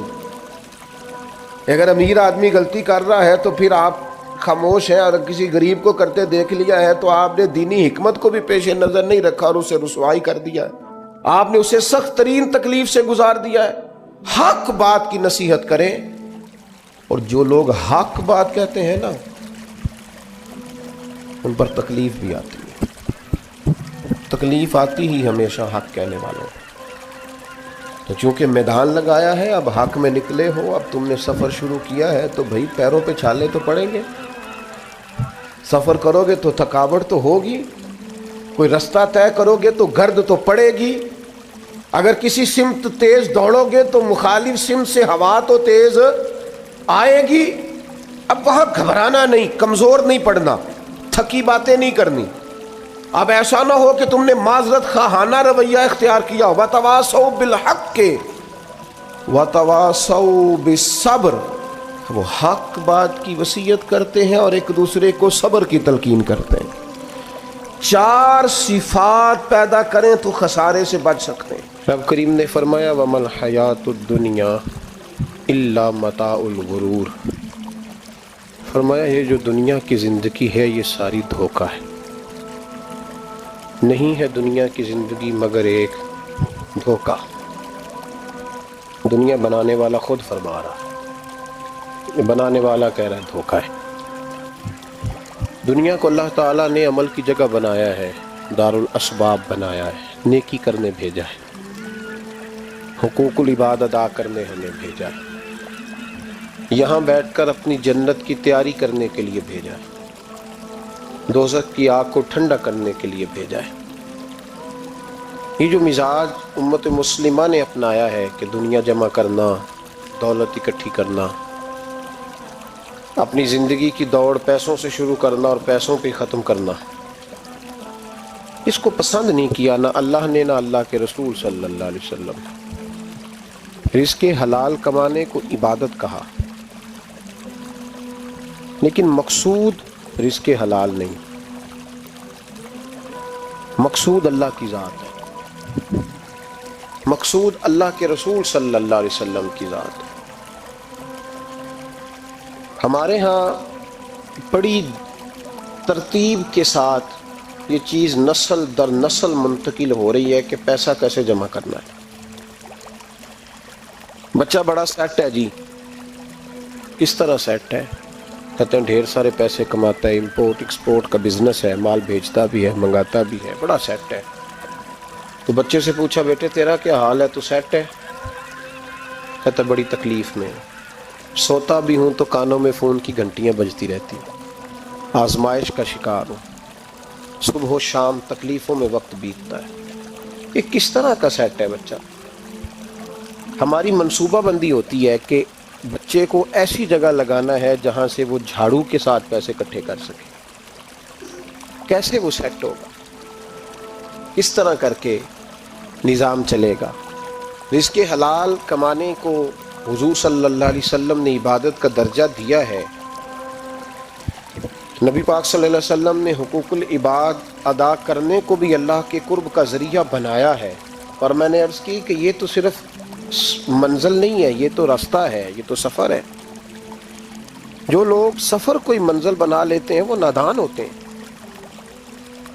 نبی کریم سید عالم صلی اللہ علیہ وسلم کی خدمت میں عرض کیا گیا کہ یا رسول اللہ صلی اللہ علیہ وسلم، کچھ لوگ کہتے ہیں ہم شادی نہیں کریں گے، گھر نہیں بسائیں گے، بچے نہیں پیدا کریں گے، ہم صرف عبادت کریں گے، دن کو روزہ رکھیں گے، رات کو نفل پڑھیں گے، کوئی نکاح نہیں کریں گے، کچھ نہیں کریں گے. تو نبی پاک صلی اللہ علیہ وسلم نے فرمایا ان سے کہو کہ تمہارے لیے بہترین زندگی وہ ہے جو میں نے تمہارے سامنے گزاری ہے. میں آرام بھی کرتا ہوں، نکاح بھی کرتا ہوں، عورتوں کا حق بھی ادا کرتا ہوں، میں اپنے بچوں کی دیکھ بھال بھی کرتا ہوں. فرمایا تم پر تمہارے خدا کا اگر حق ہے تو تمہارے نفس کا بھی تم پر حق ہے، تمہاری آنکھ کا بھی حق ہے، وہ آرام کرنا چاہتی ہے. یہ ساری ترتیب ہمیں نبی پاک صلی اللہ علیہ وسلم نے دی، لیکن ہمیں فرمایا کہ مقصود تمہارا خدا ہے، مقصود تمہارے رب کی رضا ہے، تمہارے نبی پاک علیہ السلام کی غلامی تمہاری منزل ہے. اتنا لمبا چوڑا معاملہ جو فقط دنیا کا ہم نے بنا لیا ہے. اور پھر اس دنیا سے جو محبت ہے نا، وہ بیس جو ہے وہ دولت کی محبت ہے، رشتے دولت کے، ناطے دولت کے، تعلقات دولت کے، اسلام دعا دولت کی. میرے محبوب علیہ الصلوۃ والسلام نے فرمایا حب الدنیا رأسۃ کل خطیئہ. یہ جو دنیا کی محبت ہے نا، یہ ہر گناہ کی جڑ ہے. جب انسان دنیا کی دولت سے پیار کرنے لگ جاتا ہے، پھر وہ قتل بھی کرتا ہے، پھر وہ ظلم بھی کرتا ہے، پھر وہ زیادتی بھی کرتا ہے، پھر وہ حرام بھی کھاتا ہے، پھر وہ یتیم کو بھی لوٹتا ہے، پھر بیوہ کا مال کھانا بھی اسے پریشان نہیں کرتا، پھر کروڑوں روپیہ ہضم کر لیتا ہے، لکڑ پتھر ہر چیز اس کو ہضم ہونے لگتی ہے. اصل بات یہ ہے کہ اسے محبت دنیا کی دولت سے ہو گئی ہے. ایک بزرگ کے پاس ایک نوجوان آیا، اس نے کہا حضرت جی میرا نماز میں دل نہیں لگتا. تو بزرگ فرمانے لگے تیرا مسئلہ اصل یہ نہیں، تیرا مسئلہ اور ہے. انہوں نے کہا حضور سمجھا دیں. تو وہ فرمانے لگے کچھ بندے ایسے ہیں جو تمہیں ٹیلی فون کرتے ہیں اور تم ان کا فون نہیں اٹھاتے، اور کچھ ایسے ہیں جن کو تم دن میں خود 3 دفعہ فون کر کے حال پوچھتے ہو. حضور کیا مطلب؟ فرمانے لگے جس سے پیار نہیں نا، اس سے اظہار بیزاری ہے تو اس کا فون بجتا رہے تو کہتے ہیں میں تھا نہیں، میں موجود نہیں تھا، فون چارجنگ پہ تھا، گھر چھوڑ گیا تھا، بہانہ ہے. اور جس سے محبت ہے اس کو ٹیلی فون کر کے کہتے ہیں آپ پریشان تو نہیں ہوتے، بس میرا سلام لینے کو دل کر رہا تھا. فرمانے لگے کہ تیرا اصل مسئلہ یہ ہے کہ تو نے محبت نہیں کی اللہ رسول سے. اگر تیرا خدا رسول سے پیار ہوتا تو یہ جملہ کیسے آتا کہ نماز کو دل نہیں کرتا؟ پھر تو تیرا تہجد کو بھی دل کرتا، پھر تو تیرا ہر وقت قرآن پاک سینے سے چمٹائے رکھنے کو دل کرتا. اس لیے کہ تیرا مقصود اللہ کی ذات ہوتی. کیونکہ مقصود دنیا داری ہے، مقصود دولت بنا لیا معاذ اللہ، مقصود ایک رنگ بنا لیا ہے، اس کا نقصان قوم اٹھا رہی ہے. نقصان رشتوں میں، نعتوں میں حسن نہیں رہا، پیار نہیں رہا، ترتیب نہیں رہی. ایک ناروے سے دوست نے فون کیا، مجھے کہنے لگے آپ بڑی تقریریں کرتے ہیں، کوئی ہمارے حق میں بھی کر دو. تو میں نے کہا کہ آپ کو کیا ہے؟ کہنے لگے آپ پردیسیوں کی مجبوریاں نہیں سمجھتے. میں نے کہا کیا ہوا؟ کہنے لگے حضرت جی شکوہ ہے کہ ہمارے اپنے ہمیں جب بھی فون کرتے ہیں وہ یہ نہیں پوچھتے کہ شام کا کھانا کھایا ہے کہ نہیں کھایا. وہ کہتے ہیں وہ شادی آ گئی ہے تو جلدی کرو، پیسے بھیج دو، فٹافٹ کرو. کہتے ہیں کبھی کسی نے ہم سے ہمارا حال ہی نہیں پوچھا، کبھی کسی نے یہ غور ہی نہیں کیا کہ وہ پردیس میں گیا ہے اور انشاءاللہ پردیسی کوئی بھی نہ تھی وے ککھ جنا تو پارے تاڑی مار اڑانا باہو اسی آپ ہی اڈن ہارے. تو تیار بیٹھے ہیں، حال ہی کوئی نہیں پردیس میں.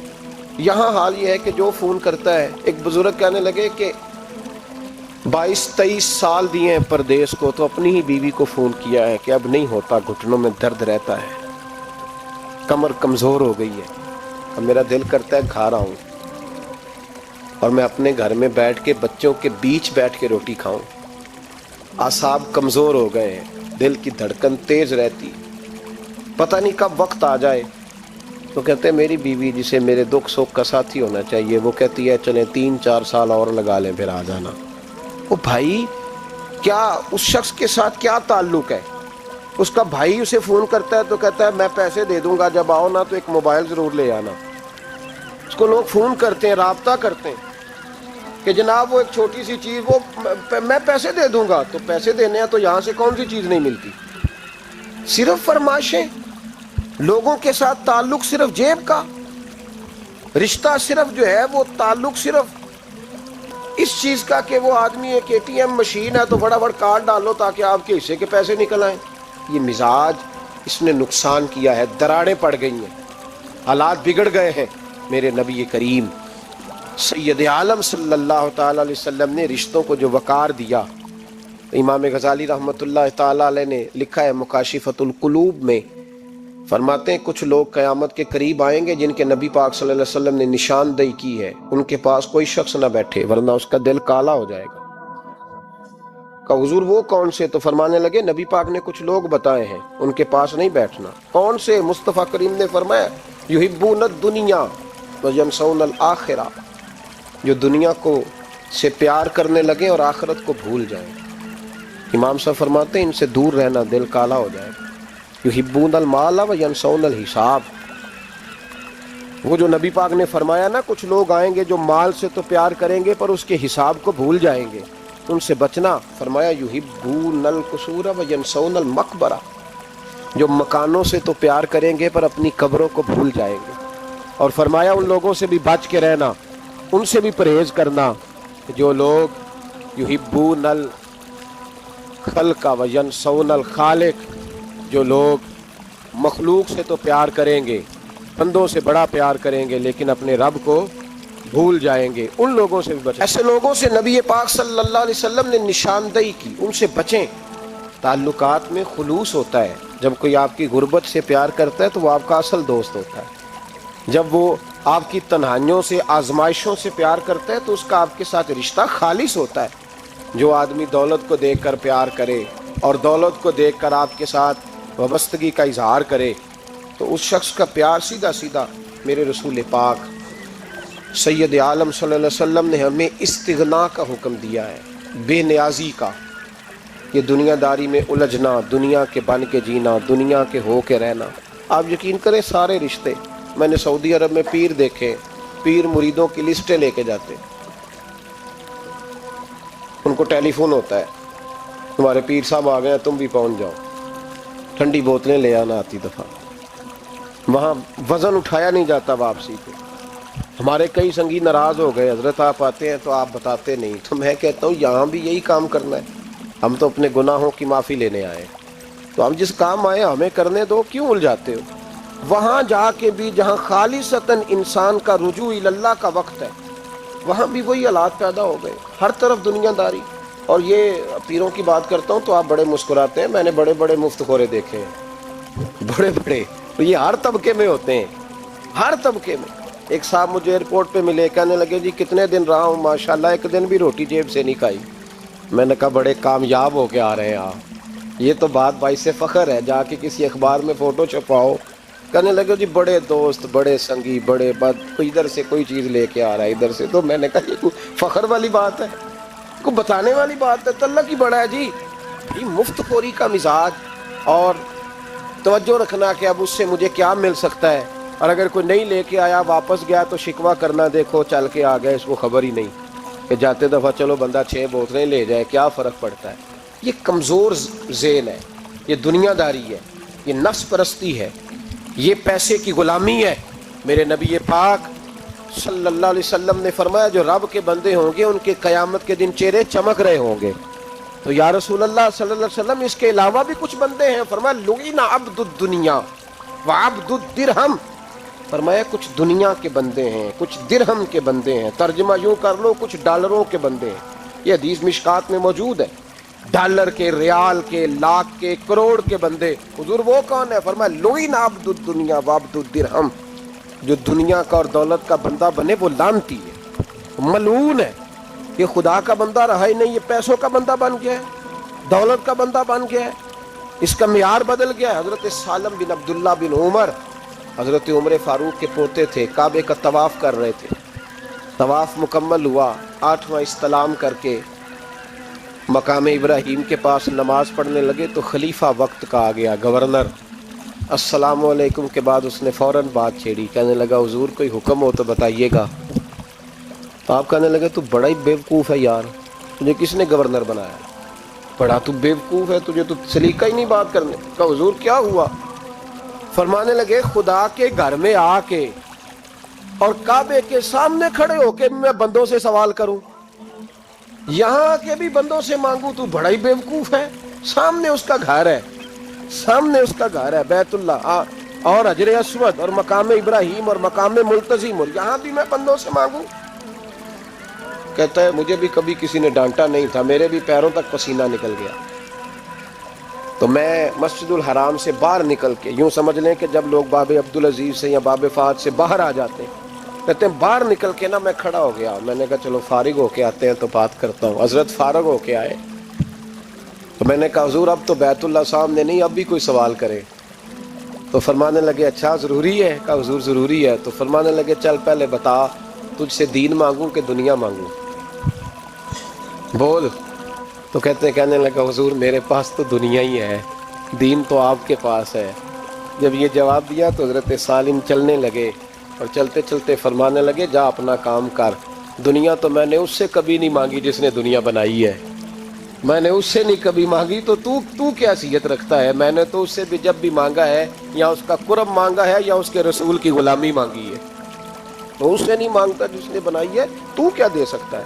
تیری کیا حیثیت ہے؟ تو بھائی ان لوگوں نے قریب پھٹکنے نہیں دیا، ان کے قریب یہ چیز آئی نہیں، بے نیاز لوگ تھے، توجہ ہی نہیں تھی۔ حضرت محبوب سبحانی غوث اعظم شیخ عبد القادر جیلانی رضی اللہ تعالیٰ عنہ، آپ ایک کاروبار بھی کرتے تھے، تو آپ کا کچھ مال آ رہا تھا جہاز کے ذریعے، ایک بندے نے خبر دی کان میں حضور جہاز ڈوب گیا، فرمانے لگے الحمدللہ الحمدللہ۔ ڈوب گیا جناب، یہاں جہاز ڈوب جائے تو بندہ بھی ڈوب جاتا ہے۔ کہتے ہیں صاحب انتقال کر گئے، 10 لاکھ کا نقصان ہو گیا، مال ڈوب گیا پورا جہاز ہی۔ فرمایا الحمدللہ، اور تم نے جلدی کی خبر دینے میں سبق پڑھا رہا تھا، کیوں مجھے دخل اندازی دی تم نے میرے کام میں، کیوں دخل اندازی کی؟ تب الحمدللہ۔ تھوڑی دیر کے بعد اس نے پھر کان میں کہا حضور وہ غلط خبر تھی، جہاز بچ گیا۔ فرمانے لگے الحمدللہ۔ پھر شاگردوں سے کہنے لگے میرا چہرہ دیکھ رہے تھے پہلی خبر کے بعد بھی، اس خبر کے بعد بھی؟ کہا حضور دیکھ رہے تھے۔ فرمایا کوئی تبدیلی تو نہیں آئی؟ کہا حضور نہیں۔ فرمانے لگے شکر الحمدللہ، رب نے میرا دل دولت سے نہیں جوڑا، اپنی ذات کے ساتھ جوڑ کے رکھا ہوا ہے، تبدیلی تو نہیں آئی۔ یہاں تو ٹینشن ہی ٹینشن ہے، ڈپریشن ہی ڈپریشن۔ اور بات کس کی ٹینشن ہے؟ پیسے کوئی نہیں، دولت کوئی نہیں، کوئی چکر چل جائے نا کبھی، اس سے بھی کبھی پوچھ جس کے پاس ہے، وہ تجھ سے زیادہ غریب ہے، اس سے کبھی پوچھ، وہ تجھ سے زیادہ آزمائش میں ہے۔ غریب شہر تو فاقوں سے مر گیا، لیکن امیر شہر نے ہیرے سے خودکشی کر لی، اس کو بھی تو پوچھ اس کا کیا حال ہے۔ دانش مندان دا کم نہیں، دل دنیا نہ لانا، اس ووٹی کئی خامد کیتے، تے جو کیتا سو کھانا۔ یہ تو کام ہے اس کا، بڑے آئے بڑے چلے گئے، بڑے آئے بڑے نکل گئے، توجہ ہی نہیں، مزاج ہی نہیں۔ حضرت مولا علی شیر خدا، علی المرتضی، امام الاولیاء، صاحب صدق و صفا، داماد مصطفیٰ صلی اللہ علیہ وسلم، اسد اللہ، حضرت علی شیر خدا رضی اللہ تعالیٰ عنہ کوفے کے چوک میں کھڑے تھے تو کہہ رہے تھے یار میرے نا طامت پرانی ہو گئی ہے، یہ میں نے زرہ بیچنی ہے، کوئی بندہ مجھ سے خرید لو تاکہ میں نئی طامت لے لوں۔ تو ایک بندہ کان میں کہنے لگا حضور طامت کے پیسے بھی نہیں؟ فرمانے لگے پیسوں کو چھوڑ، علی کا سینہ دیکھ، اللہ نے ایمان کی دولت سے بھرا ہوا ہے۔ پیسے اہمیت نہیں رکھتے، ان کی وہ اہمیت نہیں جو دنیا نے بنا لی ہے۔ فرمایا ضرورت نہیں تھی، اب ذرا احساس ہوا ہے کہ زیادہ ہی پھٹ گیا ہے، پردہ نہیں صحیح طرح پورا کرتا تو میں نے کہا چلو زرہ بیچ کے نیا لے لے. ضرورت نہیں, مزاج نہیں, طبیعت نہیں, انہوں نے ماحول نہیں بنایا. ہمارے تو حد ہو گئی, اتنا بری حالت ہے کہ ناقابل برداشت. حضرت عمر فاروق رضی اللہ تعالیٰ عنہ صحابہ نے مسجد نبوی میں بیٹھ کے میٹنگ کی. عمر کی تنخواہ بڑی تھوڑی ہے مال غنیمت میں سے, اب تو عمر کے پوتے بھی ہیں, نواسے بھی ہیں, رشتہ داریاں بھی ہیں, تعلق بڑھ گئے ہیں, اور عمر فاروق بوڑھے بھی ہو گئے. میٹنگ ہوئی مسجد میں, اس طرح کریں کہ عمر کا کچھ تھوڑا سا نا مشاعرہ, کچھ تنخواہ, کچھ خدمت, کچھ وظیفہ بڑھا دے. بات طے ہو گئی. جب مکمل ہو گئی تو کہنے لگے یہ بتاؤ شعر سے بات کس نے کرنی ہے, ادھر جائے گا کون, پہلے اس کا نام تو بتاؤ, وہاں جائے گا کون. تو انہوں نے کہا یہ تو ہم نے سوچا ہی نہیں, بات تو بڑی تگڑی ہے, عمر سے کون بات کرے گا. یہاں جتنا مرضی تگڑا پیر ہو, آپ نذرانہ لے کے جائیں, مسئلہ ہی کوئی نہیں. ابھی کسی کو کہنا پڑا ہے, کہتے ہیں جناب کون بات کرے گا. تو ایک صحابی کہنے لگے کہ حضرت عمر رضی اللہ تعالیٰ عنہ کی جو صاحبزادی ہیں نا, حضرت حفصہ رضی اللہ تعالیٰ عنہ, وہ ام المومنین بھی ہیں, حضور علیہ السلام کی زوجہ ہیں, مومنوں کی ماں ہیں. ان سے کہتے ہیں, اور ان کے والد بھی ہیں. تو حضرت حفصہ سے کہا تو جناب حفصہ چل کے گئیں حضرت عمر کے پاس, جا کے کہا ابا جی ایک بات کرنی تھی. انہوں نے کہا بیٹے کرو. تو ان کو بھی پتا تھا نا جاہو جلال کا. کہنے لگے ابا جی مسجد نبوی میں صحابہ کی میٹنگ ہوئی ہے, ایک ہی محلے میں ایک ہی شہر میں لوگ رہتے ہیں تو ایک دوسروں کی خرچوں کا ضروریات کا پتہ ہے. کہتی ہے میں نے پس منظر سارا کر کے بات کی. میں نے کہا سب کو پتہ ہے کہ آپ کے خرچے بڑے بڑھ گئے ہیں, تو مجھے نا انہوں نے حضور کی زوجہ سمجھ کے, قابل احترام سمجھ کے میری ذمہ لگایا ہے کہ تھوڑے سے پیسے آپ کے بڑھانے ہیں. تو حضرت عمر فاروق رضی اللہ تعالیٰ عنہ کی صاحبزادی کہتے ہیں عمر کو اتنا جلال آیا کہ اٹھ کے کھڑے ہو گئے. کہنے لگے حفصہ ان لوگوں کے نام بتا, میں انہیں دروں سے ماروں گا, اور اس طرح ماروں گا کہ ان کی کمر پہ نشان پڑے, ان کی کمروں پہ نشان پڑے. اس انداز میں درے ماروں گا کہ مجھے زخم نظر آئیں. ابا جی اتنا جلال کس بات کا, سادی سی بات ہے. تو سیدنا عمر فاروق رو پڑے, کہنے لگے سادی سی بات ہے, میرے لیے مسجد نبوی میں بیٹھ کر میٹنگ ہوتی رہی کہ عمر کو دولت دینی ہے. لوگوں نے یہ مجھے سمجھ لیا ہے, مسجد نبوی میں بیٹھ کر میرے لیے یہ میٹنگ ہوتی رہی کہ عمر کو پیسے دینے ہیں, اس کو دولت کے ساتھ ہم نے نواز رہے. مسجد نبوی میں میرے لیے کس کو یہ جرت ہوئی. فرمایا حفصہ کاش کہ تو میرے پاس پیغام لے کے نہ آتی, کوئی اور آتا اور پھر میں اسے دروں سے مارتا. حضرت حفصہ کہتی ہے میں خاموش ہوئی تو میری طرف دیکھ کے فرمانے لگے بتا نا, تو نبی پاک کے گھر میں رہتی تھی, میرے مصطفیٰ کا طریقہ کیا تھا, کرنا بات اس طریقے پہ میرے ساتھ گفتگو کر.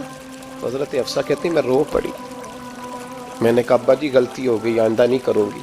بھائی معیار بنایا ہوا تھا, آپ یقین کریں ہمارے تعلقات آپ شادی پہ دیکھ لیں, جو غریب رشتہ دار ہے اسے کون بنانے جاتا ہے, لیکن ساری برادری کٹھی اس کے دروازے پہ بیٹھی ہے, جس نے آنا ہے تو کچھ لے کے آنا ہے. ہر چیز دولت میں تلے گی, معیار ہی دولت بن گیا ہے, مقصود ہی دولت بن گیا ہے. اس پیسے نے, اس دنیا داری نے, دنیا دار پجاری زردے کتیاں دے گل ٹلی ہو, اتنا سخت رویہ لوگوں نے اپنا لیا, رشتوں کا تقدس نہیں رہا. ایک مجلس میں میں نے ایسا رنگ بھی دیکھا, ایک ایسا شخص جسے میں ذاتی طور پہ جانتا ہوں کہ عالم بھی ہے, پرہیزگار بھی ہے, نیک بھی ہے, وہ بھی بیٹھا تھا, اور اس کے ساتھ ایک سیٹھ بھی بیٹھا تھا. لیکن جو لوگوں کا عقیدت کا رشتہ اس درویش کے ساتھ ہونا چاہیے تھا وہ سیٹھ کے ساتھ تھا. تو میں غور کر رہا تھا کہ یار قوم کا ذہن کس طرح کا ہو گیا, صرف اس کے ہاتھ میں پیسے, صرف دولت مند ہے. اس آدمی کی درویشی بھی گئی, علم بھی گیا, تقویٰ بھی گیا, صرف پیسے نہیں ہے اس کے پاس, تو وہ کونے میں لگا ہوا ہے, اور اس سے لوگ بچ بچ کے سلام. اور میں کہا کرتا ہوں عقیدت کا پتہ چلتا ہی تب ہے جب اجتماع ہوتا ہے. اکیلے درویش بیٹھے ہیں تو سب جھک کے سلام لیتے ہیں, اور جب وہ 2 MNA کے بیچ, 3 MPA کے بیچ, 5-7 سیٹھوں کے بیچ بیٹھے گا, پھر تیری عقیدت کا پتہ چلے گا. پھر پتہ چلے گا تیرا اللہ کے بندے سے رشتہ کس طرح کا ہے اور دولت کے بندے کے ساتھ رشتہ کس طرح کا. ہمارے رویوں کے اندر یہ فرق ہے کہ ہم اس وقت آدمی کو تولتے ہیں کہ اس کے پاس دولت کس طرح کی ہے, وقت کے امیر تھے حضرت عمر بن عبدالعزیز. توجہ ہے میری بات پر؟ حضرت عمر بن عبدالعزیز بادشاہ تھے. اب ہم لوگوں نے بھی بچوں کا بہانہ لگایا ہوا ہے نا، بس جی وہ میں چاہتا ہوں بچوں کا کچھ بن جائے. تو بچے بالغ ہو گئے تو کرانا رجسٹریاں ان کے نام، فارغ ہو جاؤ، آ جاؤ مسجد میں چھوڑو. لیکن پھر بھی کنجیاں دینے کو دل نہیں کرتا. پھر بھی بابا جی کی پیالیوں سے مرنے کے بعد پیسے نکلتے ہیں، پھر بھی ان کے تکیے کے بیچ سے بھی کچھ وہ نوٹ نکل آتے ہیں جو اب چلتے بھی نہیں. گزر گیا زمانہ، یہ لگتے ہی نہیں. بزرگ ناراض نہ ہو جائیں، لیکن جو بات کر رہا ہوں بہرحال اس کے پیچھے کچھ پس منظر ہے. یہ بھی بہانہ ہے. بینک بیلنس اپنے نام، زمین جائیداد ساری اپنے نام، اور کمائی کس کے لیے کر رہا ہے؟ بچوں کے لیے. نام کس کا لے رہا ہے؟ بچوں کا. یہ کس طرح کا بچوں؟ بہانہ نہ لگاؤ، صاف کہو کہ اپنے لیے کما رہا ہوں. صاف کہو. کیوں بچوں کا نام لیتے ہو جب ہر چیز کی کنجی تو رکھی ہوئی ہے باندھ کے اپنے ساتھ؟ حضرت عمر بن عبدالعزیز بادشاہ تھے. آواز دی، گھر میں بیٹھے، بیٹی پانی کا پیالہ تو لاؤ. بیٹی خاموش ہو گئی. ساتھ والا کمرہ بیٹی کا. پھر آواز دی، بیٹے سن رہی ہو کہ ابا جی سن رہی ہوں، پانی کا پیالہ دینا. بیٹی خاموش ہو گئی. تیسری آواز دی تو زوجہ پانی لے کے آ گئی. نے کہا حضور پانی. حضرت عمر بن عبدالعزیز کو غصہ آیا، کہنے لگے بچے کس لیے ہیں؟ وہ خود کیوں نہیں آئی؟ اب اتنی نافرمان ہو گئی ہے کہ ایک پیالہ پانی کا باپ کو نہیں دے سکتی، کیوں نہیں آئی؟ زوجہ کہنے لگی چلیں درگزر کریں. اس نے کہا ابا کو نہیں بتانا، پی لے. کیوں نہیں بتانا؟ بتاؤ کیوں نہیں آئی؟ میں نے اس کو پکارا تھا، تمہیں پکارتا تو تم آتی، تمہیں بتانا پڑے گا. جب بات ذرا آگے بڑھی تو ماں تھی نا، بات بیٹی کی تھی، تو اماں رو پڑی، آنکھوں میں آنسو آئے. کہا کیوں روئی ہو؟ کہنے لگی بیٹی کا پاجامہ پھٹ گیا. اپنے ایمان کی آبیاری کے لیے پیر اجمل رضا قادری صاحب کے اس چینل کو سبسکرائب کریں اور بیل کے بٹن کو لازمی دبائیں. پیر اجمل رضا قادری پاکستان کے اندر وہ شخصیت ہیں جو تفرقہ بازی سے بہت دور کھڑے ہیں، اصلاح معاشرہ کی بات کرتے ہیں. ان کے منہ سے نکلا ہوا لفظ انسان کے دل کے اوپر آواز دیتا ہے، انسان کے دل کے اوپر دستک دیتا ہے، انسان کے دل کی دنیا بدل دیتے ہیں. جب بھی بات کرتے ہیں پورے اخلاص سے کرتے ہیں، درد دل رکھنے والے انسان ہیں، انتہائی محبت کرنے والے انسان ہیں، اور بڑے عرصے سے، ایک عرصہ دراز سے وہ اسلام کی آبیاری کے لیے بھرپور کوشش کر رہے ہیں. دوسرا ہے نہیں اور آپ لے کے بھی نہیں دیتے. کمرے میں بیٹھ کے تو پاجامہ سی رہی ہے، کہہ رہی تھی ابا کو بتانا نہ، انہیں تکلیف ہوگی. تو وہ اس کے پاس دوسرا ہوتا تو آ جاتی، ایک ہی تھا تو اس لیے نہیں آئی. حضرت عمر بن عبدالعزیز اٹھے، سر سجدے میں رکھا، کہنے لگے یا اللہ تیرا شکر ہے تو نے میرے بچوں کو بقدر ضرورت روزی عطا فرمائی ہے. یا اللہ تیرا شکر ہے. ایک روایت میں نے پڑھی، کلیجہ منہ کو آیا. مصطفیٰ کریم بیٹھے تھے تو سیدہ عائشہ صدیقہ رضی اللہ تعالیٰ نے عرض کی یا رسول اللہ صلی اللہ علیہ وسلم وہ دیکھیں سیدہ فاطمہ آ گئی ہے، وہ دیکھیں بی بی صاحبہ بغیر بتائے آ گئیں. حضرت فاطمہ الزہرا آئی، حضور نے فرمایا فاطمہ بغیر اطلاع کے؟ حضور چھوٹا سا کام تھا. کیسے آئی ہو؟ تو بی بی صاحبہ نے نا، عورتوں کا پلو ہوتا ہے نا چادر کا، پلو کھولا تو ایک روٹی بندھی ہوئی تھی. ایک روٹی چادر میں، یہاں لوگ زیور باندھتے ہیں، دولت باندھتے ہیں، ایک روٹی حضرت فاطمہ نے پلو میں باندھی، کھول کے پیش کی. بیٹے یہ کیا ہے؟ ابا جی کئی دنوں سے گھر میں روٹی نہیں پکی تھی، آج علی کچھ جون لائے تھے، پیسے ہیں، چند روٹیاں بنی ہیں. تو بچوں نے تو کھا لیا، تو میرے سامنے بھی ایک روٹی آئی تھی، میں نے لقمہ توڑا ہے تو مجھے خیال آیا پتہ نہیں مصطفیٰ نے کھایا ہے کہ نہیں کھایا، پتہ نہیں حضور نے روٹی کھائی ہے کہ نہیں. میں لے کے حاضر ہو گئی ہوں، مہربانی فرمائے. فرمایا بیٹے بیٹھ جا. حضرت فاطمہ بھی بیٹھ گئی. سیدہ عائشہ کہتی ہیں حضور بھی بیٹھ گئے.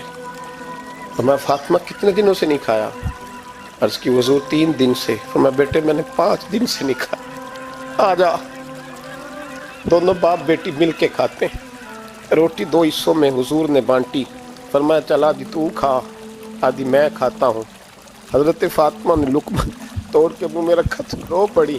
حضور 5 دن سے نہیں کھائی. اور میں بیٹے چپ کر, ہمارا دنیا سے کیا تعلق, ایک پل رہ گیا ہے, بس اللہ پھر جنت کی ساری نعمتیں عطا فرمائے. ہونے والی بات ہی نہیں ہے اس میں, بس ہمارا کیا تعلق, ایک پل ہے, پھر مالک بڑا کچھ عطا کرے گا. او بھائی, جو کائنات کے مالک و مختار تھے, جو ابرو کا اشارہ کرے تو حضرت جبریل جنت کی نعمتیں لے کے آ جائیں, انہوں نے تو دنیا کی جانب توجہ ہی نہیں کی, ان کا تو خیال ہی نہیں آیا. دنیا ہی دنیا, دولت ہی دولت, ہر آدمی دولت کے ترازو میں تلنے لگا ہے. اب تو کلیجہ پھٹتا ہے. اب تو لوگ پوچھتے ہیں, اور میں کبھی کبھی بڑا مجبور ہوتا ہوں, آزمائش میں آ جاتا ہوں. لوگ کہتے ہیں جناب آپ سے کچھ قرآن کی آیات سننی ہے, آپ کتنے پیسے لیں گے؟ کچھ حدیثیں سننی ہے, کیا اس کا معاوضہ ہوگا؟ آپ سے اس نبی کا نام سننا ہے جس کا آپ کھاتے ہیں, جس کے نام پر آپ نے عزتیں لی ہیں, ان کا نام سننا ہے. آپ کا ریٹ کتنا, آپ کتنے میں بیچیں گے؟ وہ نعت جو غذا ہے وہ کتنے میں بکے گی؟ جب دنیا داری کا یہ حشر ہو جائے کہ وہ رسول اگر ان کا نام نہ رہے تو ہماری سانسیں ہی نہ چلیں, ان کا نام بھی جب اس طرح کمرشل کر کے لیا جائے اور اس طرح وہ چیزیں بھی ریٹ میں آ جائیں, تو بھائی اس سے بڑی اور دنیا داری کیا ہوگی؟ میرے رسول کریم سید عالم نور مجسم صلی اللہ علیہ وسلم نے اس دنیا کو محبوب نہیں رکھا, قاری نہیں بنایا, ماحول ہی نہیں بنایا. حضرت عیسیٰ علیہ السلام کی 450 سال عمر, کتنی؟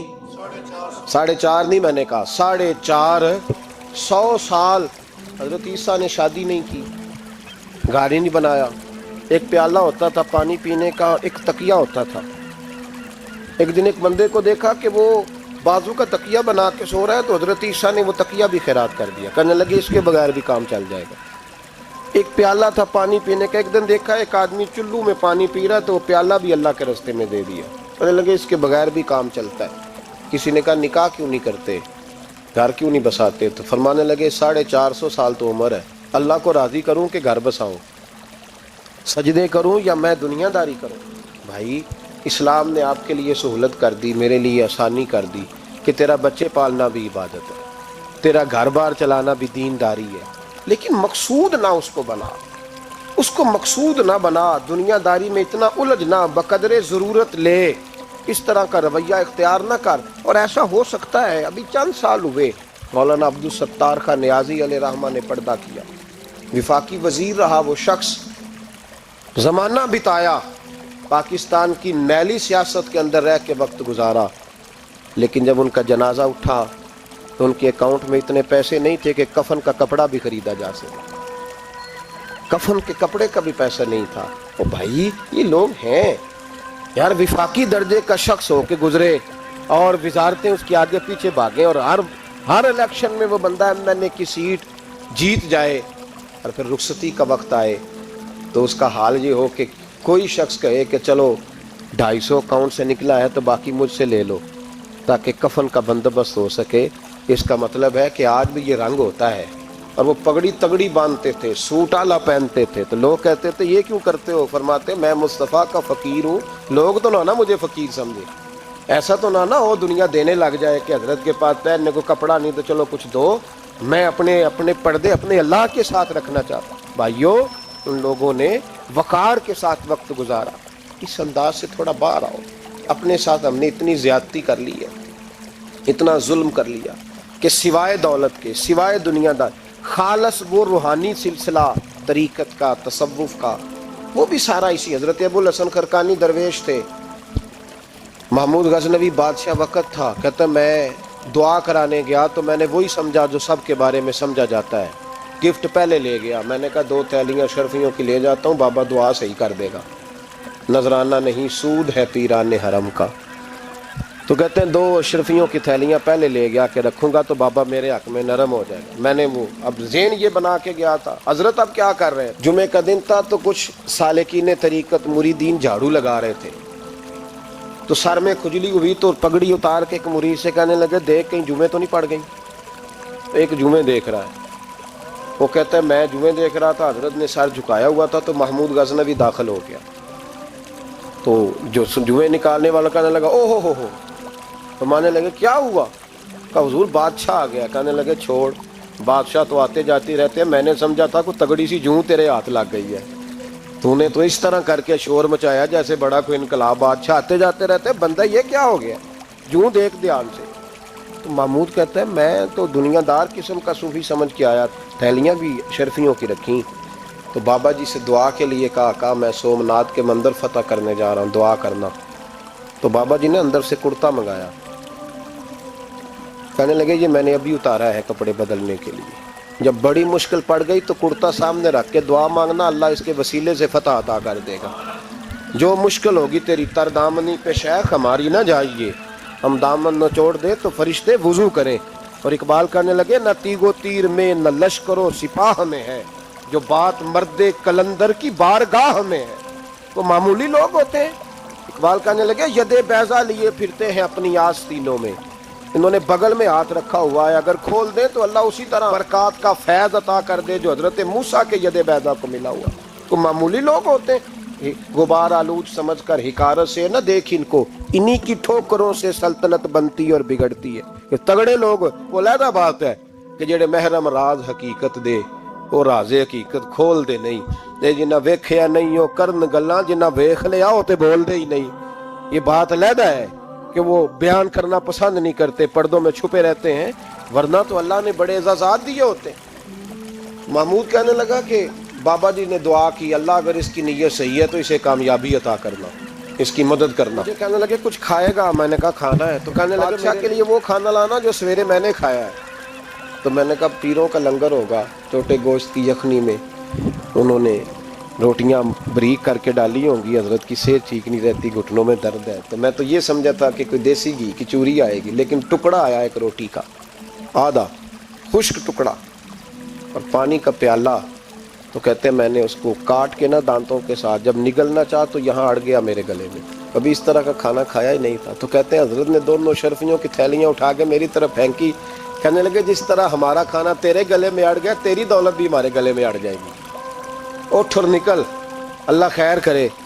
کہتے میرے دل نے گواہی دی کہ یار یہ عام دنیا دار نہیں، یہ رب کریم کا بندہ ہے۔ کہتے ہیں اب جب میں پہلے انہوں نے کوئی لفٹ ہی نہیں کرائی جب گیا، اب جب میں جانے لگا نا اٹھ کے واپس، تو حضرت اٹھ کے میرا استقبال کیا، مجھے سواری تک چھوڑنے گئے۔ تو میں نے کہا حضور جب آیا تھا آپ نے منہ ہی نہیں لگایا، اور جب جانے لگا تو اتنا اعزاز۔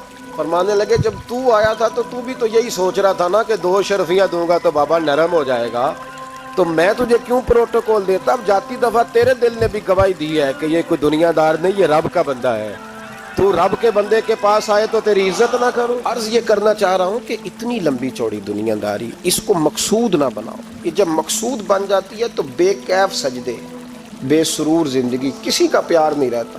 غریبوں کے بارے میں بھی لوگ تبصرہ کرتے ہیں، ہم سے نہیں غریب پالے جاتے، کمائے محنت کرے کھائے، پھر لوگ دھتکارتے ہیں۔ پھر لوگوں کے اندر سختی آتی ہے جب مقصود دولت ہوتی ہے، اور جب مقصود اللہ کی رضا ہوتی ہے پھر اللہ انسانوں کے دلوں کو نرمی عطا فرماتا ہے۔ اس کو مقصود نہ بناؤ، اس کو مقصود خدا کی ذات، اللہ کی ذات، فکر آخرت، قرآن سینے سے رہے، اور زبان پر جو چیز ہر وقت جاری رہے وہ رسول اللہ کا درود و سلام۔ باقی چیزوں کو مقصد نہ بنائیں، یہ دنیا مقصد بن گئی تو یہ زندگی کو کھڑا کر دے گی، جام کر دے گی، پھر آگے پیچھے کچھ نہیں ہوگا۔ پھر الہاکم التکاثر حتی زرتم المقابر، فرمایا لوگ دولت کے پیچھے اس طرح لگے کہ پھر انہیں قبریں دیکھ لیں۔ میں کئی دفعہ کہا کرتا ہوں کہ لوگ مسجدوں میں تو نہیں آئے، قبروں میں چلے گئے، اتنے مصروف ہوئے کہ مسجد آنے کا ٹائم نہیں ملا اور وہ قبروں میں چلے گئے، نماز نہیں پڑھی، یہاں تک کہ ان کی نماز لوگوں نے پڑھ ڈالی۔ اتنا نہ دنیا داری کرو، اتنا نہ اس کو مقصود بناؤ، جتنی اس کی حد ہے اس کو اسی حد میں رکھو۔